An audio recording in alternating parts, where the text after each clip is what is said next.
Logos quiz 2024 എല്ലാവർക്കും സ്വാഗതം. വിശുദ്ധ ലൂക്കായുടെ സുവിശേഷത്തിൽ നിന്ന് കുറച്ച് ക്വസ്റ്റ്യൻസ് നോക്കാം. മനുഷ്യരുടെ മുമ്പിൽ എന്നെ ഏറ്റുപറയുന്ന ഏതൊരുവനെയും ദൈവത്തിൻ്റെ ദൂതന്മാരുടെ മുമ്പിൽ ഡാഷും ഏറ്റുപറയും. ഉത്തരം മനുഷ്യപുത്രനും. അടുത്തത്, നിങ്ങൾക്ക് ദുരിതം എന്തെന്നാൽ നിങ്ങളുടെ പിതാക്കന്മാർ വധിച്ച പ്രവാചകന്മാർക്ക് നിങ്ങൾ കല്ലറകൾ പണിയുന്നു. അത് ആരോട് പറഞ്ഞു? ഉത്തരം യേശു നിയമജ്ഞരോട്. അടുത്തത്, ഫരിസേയരുടെ ഡാഷ് ആകുന്ന പുളിപ്പിനെ സൂക്ഷിച്ചുകൊള്ളുവിൻ. കാപ്പട്യമാകുന്ന പുളിപ്പിനെ സൂക്ഷിച്ചുകൊള്ളുവിൻ. യേശു ശിഷ്യന്മാരോടാണ് ഇത് പറഞ്ഞത്. അടുത്തത്, മനുഷ്യപുത്രനെതിരായി സംസാരിക്കുന്നവനോട് ക്ഷമിക്കപ്പെടും, എന്നാൽ ആർക്കെതിരെ ദൂഷണം പറയുന്നവനോട് ക്ഷമിക്കപ്പെടുകയില്ല. ഉത്തരം പരിശുദ്ധാത്മാവിനെതിരെ. അടുത്തത്, ജാഗരൂകരായിരിക്കുവിൻ, എല്ലാ ഡാഷുകളിൽ നിന്ന് അകന്നിരിക്കുകയും ചെയ്യുവിൻ. എല്ലാ അത്യാഗ്രഹങ്ങളിൽ നിന്ന് അകന്നിരിക്കുകയും ചെയ്യുവിൻ.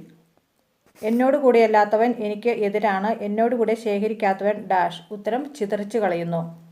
അടുത്തത്, ഒന്നു മാത്രമേ